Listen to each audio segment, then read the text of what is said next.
Adeliuna dengan nomor induk mahasiswa 2003113633. Saya dari Prodi Statistika jurusan Matematika Universitas Riau angkatan 2020. Insinyur Soekarno pernah berkata bahwa bangsa yang besar adalah bangsa yang bisa menghargai jasa pahlawannya. Jadi, pada kesempatan kali ini, saya akan mempresentasikan tugas Pancasila dengan judul Hubungan Pancasila dengan Pembukaan Undang-Undang Dasar 1945. Selamat menyaksikan. Baik, kaidah negara yang fundamental menurut Notonegoro itu sendiri yaitu mengandung beberapa unsur mutlak yang dapat dilihat dari dua segi. Yang pertama, segi terjadinya, ditentukan oleh pembentuk negara dan terlihat dalam bentuk pernyataan lahir sebagai kehendak pembentuk negara. Sedangkan dari segi isinya, negara yang fundamental itu memuat dasar negara yang dibentuk, yaitu azas kerohanian negara, azas politik negara, tujuan negara, dan yang terakhir memuat ketentuan diadakannya Undang-Undang Dasar Negara.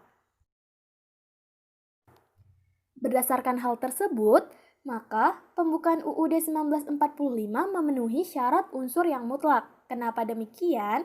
Karena dari segi terjadinya pembentukan UUD 1945 dibentuk oleh PPKI sebagai bentuk negara. Dan dalam alinea ketiga dinyatakan bahwa maka rakyat Indonesia menyatakan dengan ini kemerdekaannya. Hal tersebut sudah termasuk dalam bentuk pernyataan lahir sebagai kehendak pembentuk negara.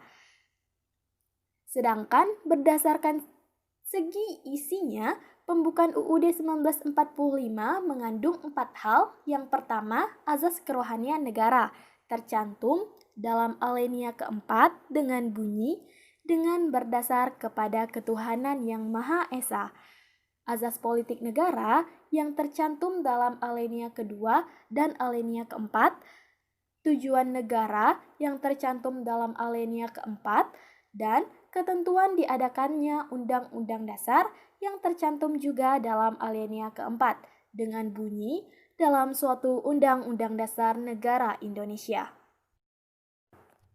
Dapat disimpulkan bahwa hubungan Pancasila dengan pembukaan UUD 1945 yaitu pembukaan UUD 1945 memenuhi syarat unsur mutlak sebagai kaidah negara yang fundamental. Jadi, pembukaan UUD 1945 merupakan peraturan hukum tertinggi di atas Undang-Undang Dasar. Maka dari itu, segala bentuk peraturan perundang-undangan, baik itu pasal dari UUD 1945 maupun peraturan daerah, kesemua itu harus sesuai dengan pembukaan UUD 1945. Selanjutnya, Pancasila merupakan azas kerohanian dari pembukaan UUD 1945. Hal ini dapat berarti juga pembukaan UUD 1945 sebagai kaidah negara yang fundamental mempunyai hakikat kedudukan yang tetap, kuat, dan tidak berubah bagi negara yang dibentuk. Hal ini dapat dilihat dalam pasal 37 amandemen keempat dari UUD 1945.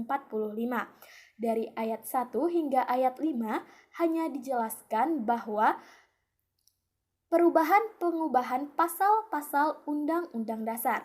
Tidak dijelaskan mengenai perubahan pembukaan Undang-Undang Dasar 1945. Selanjutnya, saya akan menjelaskan mengenai hubungan timbal balik Pancasila dan UUD 1945. Jadi, Pancasila dan UUD 1945 mempunyai hubungan yang saling timbal balik tertuang dalam dua hubungan, yaitu hubungan formal dan hubungan material, di mana hubungan formal yaitu rumusan Pancasila sebagai dasar negara terdapat dalam pembukaan UUD 1945 alinea keempat. Dan juga pembukaan UUD 1945 intinya adalah Pancasila yang mempunyai hakikat, sifat, dan kedudukan sebagai pokok kaidah negara yang fundamental. Selanjutnya, hubungan material. Nah, di hubungan material ini, pembukaan UUD 1945 sebagai tata tertib hukum yang tertinggi, sehingga Pancasila sebagai sumber tertib hukum Indonesia meliputi sumber nilai, sumber materi, sumber bentuk, dan sumber sifat. Pancasila tidak hanya merupakan suatu cita-cita hukum, tetapi telah menjadi hukum positif. Hubungan pembukaan UUD 1945 yang memuat Pancasila dalam batang tubuh UUD 1945 bersifat kausal dan organis, di mana kausal mengandung pengertian pembukaan UUD 1945 merupakan penyebab keberadaan dari batang tubuh UUD 1945. Sedangkan hubungan organis mempunyai pengertian pembukaan dan batang tubuh UUD 1945 merupakan suatu kesatuan yang tidak bisa terpisahkan. Selanjutnya, penjabaran Pancasila dalam pasal-pasal UUD 1945. Seperti yang terlihat di layar, MPR telah melakukan amandemen UUD 1945 sebanyak 4 kali, yaitu tanggal 19 Oktober 1999, 18 Agustus 2000, 9 November 2001, dan yang terakhir 10 Agustus 2002. Nah, menurut Rinjin itu sendiri, keseluruhan batang tubuh dari UUD 1945 yang telah mengalami amandemen dapat dikelompokkan menjadi 3 bagian, yaitu bagian pertama, pasal-pasal yang terkait aturan pemerintahan negara dan kelembagaan negara. Bagian kedua, pasal yang mengatur hubungan antar negara dan penduduknya yang meliputi warga negara, agama, pertahanan negara, pendidikan, dan kesejahteraan sosial. Dan bagian yang terakhir, pasal yang berisi materi lain berupa aturan mengenai bendera negara, bahasa negara, lambang negara, lagu kebangsaan, perubahan UUD, aturan peralihan, dan aturan tambahan. Di sini saya juga memaparkan beberapa contoh dari penjabaran Pancasila ke dalam batang tubuh melalui pasal-pasal UUD 1945.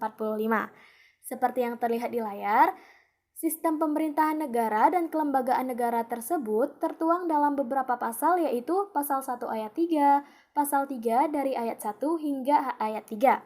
Sedangkan hubungan antara negara dan penduduknya yang meliputi warga negara, agama, pertahanan negara, pendidikan, dan kesejahteraan sosial tercantum dalam pasal 26 ayat 2, pasal 27 ayat 3, pasal 29 ayat 2, pasal 31 ayat 2, pasal 33 ayat 1, dan pasal 34 ayat 2. Sedangkan untuk materi lain berupa aturan bendera negara, bahasa negara, lambang negara, dan lagu kebangsaan tertuang dalam pasal 35, pasal 36, pasal 36A, dan pasal 36B. Saya juga memaparkan contoh lain dari implementasi nilai-nilai Pancasila ke dalam pasal-pasal UUD 1945.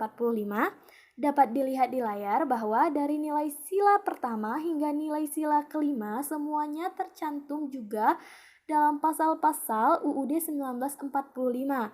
Nah, hal ini membuktikan bahwa hubungan antara Pancasila dan UUD 1945 itu juga tidak bisa terpisahkan. Selanjutnya, ada pembukaan UUD 1945 yang mengandung pokok pikiran bersumber dari Pancasila, yang dijabarkan dalam 4 pokok pikiran.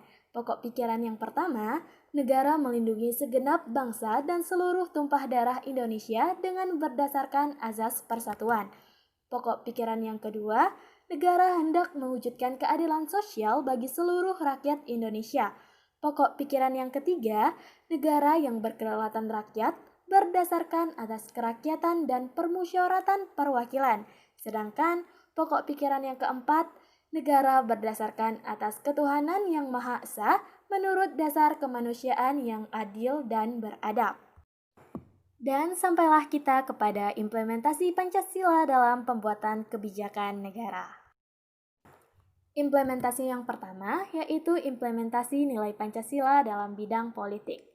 Pembuatan kebijakan negara yang bertujuan untuk mengembangkan kehidupan politik di Indonesia harus berdasar pada nilai-nilai yang tertuang dalam Pancasila, sehingga kegiatan politik yang tidak berpihak kepada rakyat atau hanya berorientasi pada kekuasaan semata dapat dihilangkan. Implementasi yang kedua yaitu implementasi Pancasila dalam bidang ekonomi. Kebijakan negara yang dibuat dalam bidang ekonomi harus sesuai dengan Pancasila, di mana lebih tertuju kepada ekonomi kerakyatan, yaitu ekonomi yang berdasarkan pada tujuan bersama demi mencapai kesejahteraan rakyat secara luas. Yang ketiga yaitu implementasi Pancasila dalam bidang sosial dan budaya. Perkembangan sosial budaya pada masa sekarang ini sangatlah cepat. Namun, untuk mengimbangi pesatnya perkembangan tersebut, maka perlu dibentuk suatu perundang-undangan yang mengangkat nilai etika Pancasila yang bersifat humanistik. Maksudnya, nilai Pancasila yang diimplementasikan harus berdasarkan dari nilai yang bersumber pada harkat dan martabat manusia sebagai makhluk sosial. Dan yang terakhir, implementasi Pancasila dalam bidang pertahanan dan keamanan. Dalam menjaga keamanan dan tegaknya keadilan, maka diperlukan suatu perundang-undangan negara yang baik. Peraturan perundang-undangan tersebut dibentuk untuk mengatur ketertiban warga dan melindungi hak-hak warga negaranya. Untuk itu, peraturan perundang-undangan yang dibuat harus berdasarkan pada nilai Pancasila yang mencangkup nilai ketuhanan, nilai kemanusiaan, persatuan, kerakyatan, dan keadilan. Baiklah, kesimpulannya, Pancasila sebagai dasar negara berarti setiap sendi-sendi ketatanegaraan pada negara Republik Indonesia harus berdasar dan sesuai dengan nilai-nilai Pancasila. Agar para pejabat publik dalam menyelenggarakan negara tidak kehilangan arah, dan agar partisipasi aktif dari seluruh warga dalam bidang pembangunan dan dalam bidang kehidupan dapat oleh nilai-nilai Pancasila, sehingga secara bertahap dapat diwujudkan masyarakat yang makmur dalam keadilan dan masyarakat yang adil dalam kemakmuran. Sekian dan terima kasih. Baiklah, tadi itu adalah hasil dari presentasi saya. Di sini saya ingin mengucapkan terima kasih karena telah menyaksikan dan mohon maaf apabila ada kesalahan yang telah saya lakukan, karena kesalahan datangnya dari diri saya sendiri. Saya akhiri dengan wabillahi taufik wal hidayah. Wassalamualaikum warahmatullahi wabarakatuh. Bye.